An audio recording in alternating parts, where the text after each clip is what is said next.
Bonjour à tous et bienvenue sur ce point macro de ce vendredi 12 septembre. Donc on fera le point sur les stats éco de cette semaine et également de la semaine prochaine.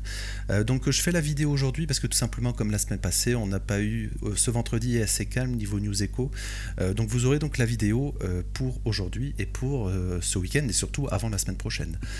Donc avant cela encore une fois merci à ceux qui ont répondu au questionnaire pour la création d'un groupe privé. Donc j'ai reçu beaucoup de réponses positives. Donc tous en fait. Donc encore une fois, merci. Le lien est encore en description et je donnerai des nouvelles sur le Discord. Le Discord, le lien également en description.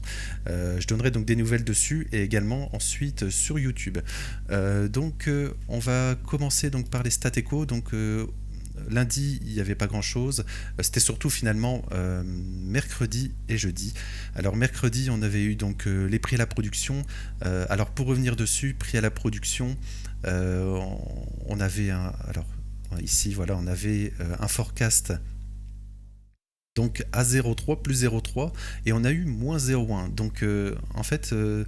Ce qui est, on va dire, les prix à la production sont une donnée avancée de l'inflation.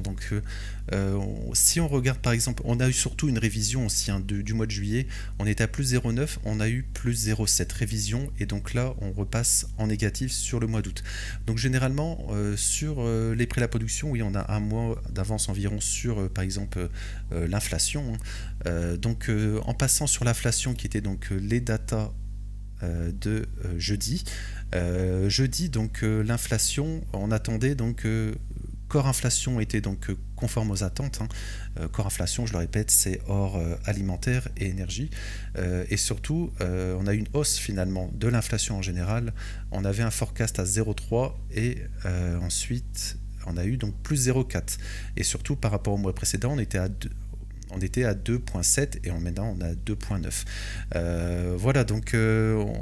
Alors tout ça, il faut comparer finalement avec les prix à la production.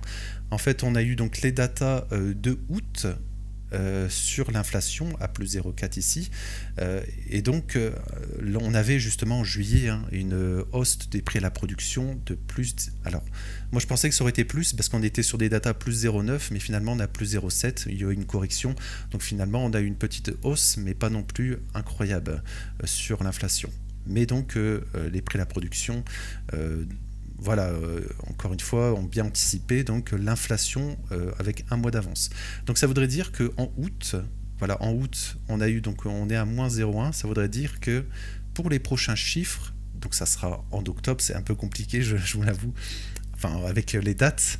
En fait, on aura les datas de septembre qui seront début octobre de l'inflation, et donc on pourrait supposer qu'on aurait une baisse de l'inflation. Mais finalement, c'est plus vraiment le plus important sur les marchés, on va dire l'inflation. On anticipe déjà, on aura bien sûr la Fed, on va en reparler. La Fed anticipe, dans son dernier rapport, anticipé deux baisses des taux. Pour le moment, on en price 3 à 72%, 3 baisses des taux. En fait, peut-être que on en parle depuis un certain temps, qu'on aurait peut-être un nouveau narratif sur les marchés, parce qu'on est sur des tops, sur S&P, Nasdaq, on est sur des tops de marché. Donc moi je pense qu'il faut faire extrêmement attention, parce que finalement on va le voir sur l'emploi, il y a pas grand chose de positif finalement, et en étant sur des tops, je pense qu'on sera sur des zones de profit évidentes sur les indices. Il faudra faire extrêmement attention. Fin de l'aparté pour l'inflation. Alors on aura bien sûr, je vais y revenir ensuite. Ça sera sur la semaine prochaine, les ventes au détail. Cette semaine, hier, on a eu surtout quelque chose de très intéressant. Finalement, j'en ai pas parlé, mais c'était en fait les inscriptions hebdomadaires au chômage. Généralement, on s'en fiche, mais dans le contexte où Jérôme Powell parlait que l'emploi ralentissait, etc., qu'il allait baisser les taux justement à cause de l'emploi, notamment que l'emploi était en difficulté. On avait un forecast à 235 000 et on a eu 263. Donc finalement, ça peut paraître pas grosse différence, mais finalement, on est sur un plus haut. Alors ici, on est sur 3 années, mais finalement, on est sur de octobre-novembre. on est sur un plus haut de octobre-novembre 2021, donc post-Covid. Donc avec le Covid, on avait une explosion et après ça avait bien sûr baissé. On va comparer ensuite avec le S&P, ce sera très intéressant. Donc on commence à remonter sur des niveaux donc d'il y a 4 ans. Également sur le NFP, je voulais revenir dessus, sur le NFP de la semaine passée, on est le vendredi aujourd'hui 12 septembre, NFP de la semaine passée, finalement on revient, alors c'est pas ce que je voulais, voilà, c'est ce que je voulais montrer. Sur le NFP, on a eu des révisions, on avait donc un forecast, alors de mémoire on devait être dans les 70 000 il me semble, et donc on avait eu 22 000 créations d'emplois. Mais surtout, on a eu une correction du mois de juin. Et correction du mois de juin, on a eu moins, on était à plus, environ 20 000, la même chose que le mois de mai. Mais sur le mois de juin, on est passé en négatif à moins 13 000. Ça veut dire qu'on a perdu des emplois aux États-Unis. Et ça, c'est pu arriver également, voilà, depuis. Puis ici, c'était également octobre-novembre. Alors c'était pardon, ici plutôt. Alors le NFP, j'ai pas, voilà, novembre, oui, donc décembre. C'était décembre 2020 ici. Et donc ensuite, on a eu que des créations d'emplois depuis décembre 2020. Donc ça va faire bientôt 5 années. Voilà, donc il faudra faire... Et donc là, en juin, on est également en négatif. Donc on a vraiment des chiffres depuis 4-5 ans, on est des chiffres négatifs donc sur l'emploi. Donc c'est vraiment à suivre. Et donc oui, faire attention donc au changement de paradigme. Je répète, de narratif sur les marchés, c'est que on baisse les taux, donc non pas pour soutenir l'investissement. Et donc alléger donc, le poids du crédit sur les ménages, mais que tout simplement, par exemple, l'emploi ralentit, donc l'économie en général ralentit, et donc on va commencer à baisser les taux qui sont encore très hauts. Donc il y a de la marge en fait. Finalement, la Fed aura du levier pour en cas de ralentissement économique, etc. Mais donc baisser les taux parce que c'est nécessaire, parce que l'emploi va mal, parce que l'économie va ralentir, etc. Donc un changement de narratif, et donc ça c'est pas du tout pricé par les marchés, je le répète pour le moment. Donc en passant donc justement à ce que je voulais vous montrer sur le SP500, si on met les inscriptions au chômage sur le SP500, donc c'est également extrêmement intéressant en fait. Voilà, alors je serais obligé de mettre en fait le post-Covid avec le Covid, ça a vraiment, on va dire, rendu le graphique illisible, on va dire, donc on doit faire en plusieurs étapes. Donc si on regarde ici, on a une corrélation finalement entre les marchés, le S&P 500 et les inscriptions au chômage. Regardez, donc on a une forte hausse avec le Covid, c'est vraiment, on va dire, extrême. Mais donc, et les marchés ont bien sûr crashé avec le Covid, extrêmement vite. Et ensuite, ce qui est vraiment intéressant, c'est que quand on a eu le top tout en haut, le top ici, tout en haut, en fait, on a également le bottom sur le S&P. Exactement. Donc dès que les inscriptions au chômage ont commencé à baisser, et toute cette période finalement ici, en fait on a eu le gros rebond sur le S&P. Et donc on a fait des nouvelles ATH, etc. Donc là on est dans une situation un peu différente. Tout simplement, regardez ça vraiment, on est sur vraiment... Après ça a remonté un petit peu, mais là on stagne depuis des années. Donc c'est pour ça que j'en parle maintenant, parce qu'on a une hausse une hausse assez forte, et des inquiétudes de Jérôme Powell. Donc il n'y a pas de fumée sans feu, comme on dit. Donc regardez, donc après là on avait eu avec l'inflation, avec post-Covid justement, retracement des marchés, et ensuite voilà, on continue à la hausse. Donc là on est vraiment sur des tops, attention. Voilà ce que je voulais montrer. On commence à être sur des plus hauts donc depuis ces niveaux ici, depuis donc octobre 2021 sur les inscriptions au chômage. Et donc je voulais donc continuer la corrélation. Donc on doit passer toute cette période pour pas être pollué par les chiffres du Covid. Voilà comme ça, on va faire comme ça. Voilà, parfait. Donc si on recompare la même chose,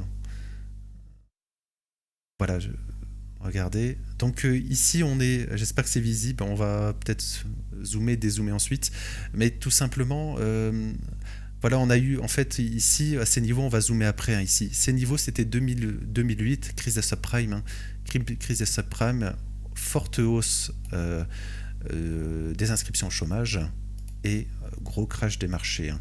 Et donc également, la même chose, hein, que 2020-2021, on a le top, enfin le bottom, voilà, les inscriptions chômage font un pic ici, et on a exactement le bottom sur les S&P. Et donc ensuite, on a eu des années ici, hein, voilà, pour vous montrer, des années de hausse, et donc ça a soutenu avec la baisse des inscriptions, la baisse, oui, des inscriptions au chômage. Et donc en comparaison, hein, alors je vais enlever cela, voilà, on a fait plus, en gros, on a fait plus de 390% sur les S&P, entre, on va dire 400% entre, surtout cette période, hein, de 2008 à, donc pendant 10-12 ans, jusqu'à 2020. Donc on a eu vraiment une forte hausse, et ça a vraiment soutenu par également donc la baisse des inscriptions au chômage. Et donc on va zoomer justement sur, voilà, sur ce top de 2008. On peut continuer comme ça également, mais voilà, on va se concentrer ici pour pas faire trop long non plus. Si donc on regarde le top ici du S&P, on était environ vers les 300 000 inscriptions au chômage. Et au top, hein, de la crise, on va dire, avec la subprime, on était à 660. Voilà, 660. Voilà, je voulais vous faire comparer, hein. Regardez comment ça fonctionne. La baisse, on baisse dans les inscriptions chômage, le marché rebondit, et après on a eu des années de hausse sur le SP500. Donc je vais revenir, donc souvenez-vous, hein, 300 000, 600 000. Voilà, on va revenir ici, faire comme ça, voilà. Donc en zoomant ici, en fait, on est encore très bas. C'est pour ça que c'est intéressant. On est maintenant à 260. Il faut regarder 263. Il faut regarder à gauche, hein, de l'écran. 263. Donc théoriquement, on peut monter jusqu'ici, hein. Alors, je vais rendre un peu plus visible tout ça encore une fois. Voilà. Voilà, comme ça, on va faire comme ça. Voilà, donc... alors non, je ne l'ai pas sur le graphique ici, comme ça, voilà. Donc 300, c'était, on va dire, à ce niveau. On va dire 330 ici, c'était ici. Donc il nous reste de la marge, hein, avant d'être vers les 300 quelque chose. Et donc, à la fin de 2008, hein, fin de la crise des subprimes, on était à 660 ici. Donc théoriquement, on aurait vraiment une hausse. On pourrait théoriquement avoir une forte hausse, hein, sur des inscriptions au chômage, si vraiment on est en crise, hein, tout simplement. C'est ce qu'on essaye d'anticiper.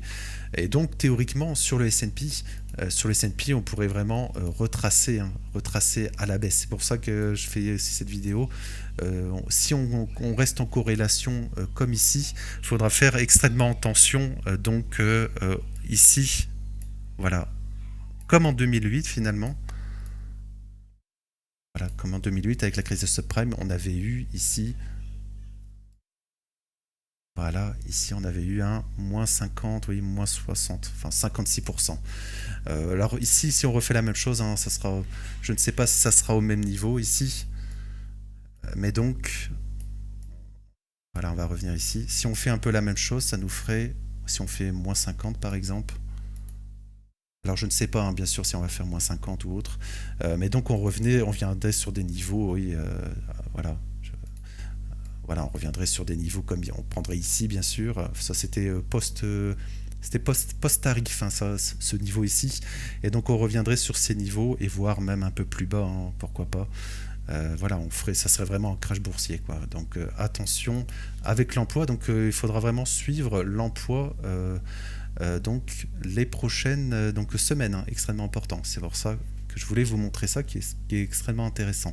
Alors on va continuer, on va parler rapidement donc pour la semaine prochaine Donc la semaine prochaine, on aura également pas grand chose, mais on aura juste donc mardi les ventes au détail qui est extrêmement intéressant aussi, hein, parce que c'est une donnée sur la consommation des ménages.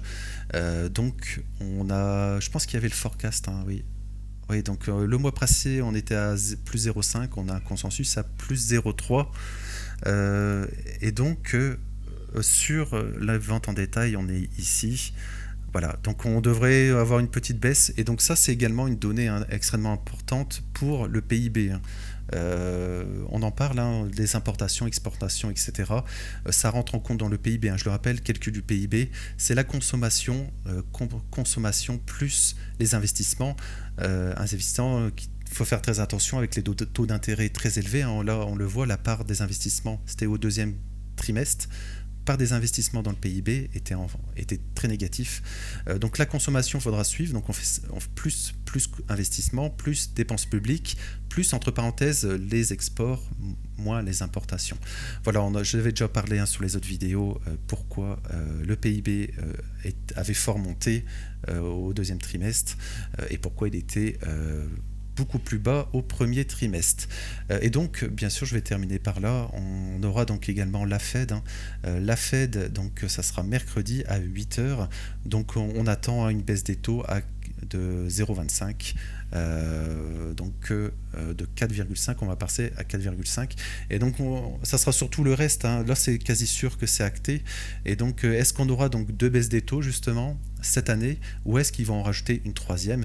Il faudra faire extrêmement attention que le marché ne va pas seulement vendre la nouvelle, tout simplement qu'on baisse plus rapidement les taux parce que l'économie est pas en bonne posture, et donc qu'il faudra donc la soutenir avec une baisse des taux plus agressive. Je vais m'arrêter là pour aujourd'hui. J'espère que ça vous a plu. N'oubliez pas le questionnaire, le Discord également en description. N'hésitez pas également à vous abonner, à liker la vidéo. Et je vous retrouve dans nos briefs quotidiens la semaine prochaine, et également Brief Crypto tous les jours. Merci à vous et bon week-end. À bientôt.